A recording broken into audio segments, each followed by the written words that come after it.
To speak with Aaron Smith. He's managing director at Superfund Financial and joins me here on set.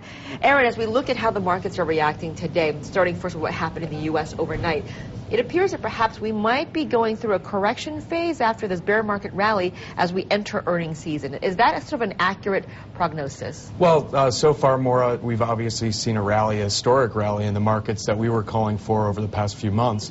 But I think this will be short-lived. We're going to go through an absolutely catastrophic earnings season.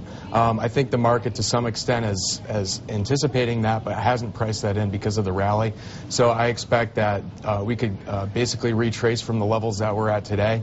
You have to see that the rally is just manufactured by unprecedented government stimulus. There's over $12.8 trillion that the United States alone has spent in stimulus and bailout packages. The market cap of the United States is only $9.5 trillion. So they've already spent more money to prop up the market than the total value of the actual market itself, which is just absolutely crazy.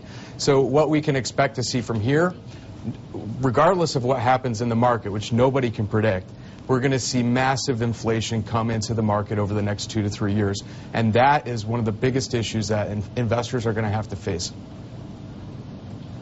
Aaron, obviously lots of different points to pick up on there, but I want to start off by talking about this earnings season, which you said you believe will be really catastrophic. How can that be so? How can this not be priced into the markets? In the last earnings season, for instance, every company that I can think of at least was extremely cautious, and particularly cautious about the outlook. Surely the markets have taken that on board and will be pricing that into this round of earnings. Well, I don't see how the market could have priced in such poor earnings if the market's gone straight up since March 6th. So basically, I think that the market conditions are a little bit too rosy for the earnings environment that we're about to go into. Why do I think that the earnings environment is going to be so difficult? Basically, at 8.5% unemployment in the U.S., I think that's going to go to a double-digit level in the next year or two. So that certainly, basically, earnings is not going to be driven because people are not consuming.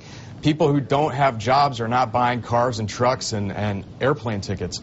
So this, over the next 2 to 3 years, the financial prognosis for the equity markets is very poor. And over the past 10 years, if you got into stocks in 1999, you've basically made nothing in the past 10 years. I suspect in the next 10 years that could be the same case, just in equity shares alone. And Aaron, do you sort of limit that to that prognosis to the US, or is this just an example of the US kind of losing its economic superpower and other emerging markets coming to take the crown? Well, it's an excellent question, and if you're absolutely committed to owning stocks, you should own commodity stocks or Asian stocks, ex-Japan.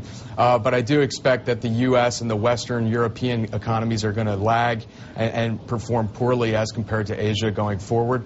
But most importantly, nobody can predict what's going to happen in the future. So the best way to make money in this type of environment is with a trend-following trading strategy where you can take advantage of the uptrends in the market as well as the downtrends.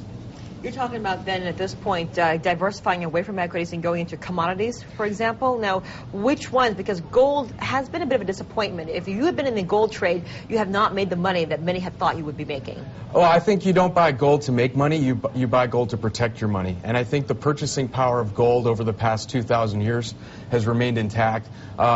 It's going to be volatile in the short term, but in the long run, the amount of food, the amount of energy products that you can buy with an ounce of gold is going to remain stable.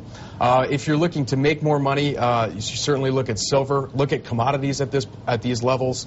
Commodities look very, very cheap, especially crude oil, which we call the black gold.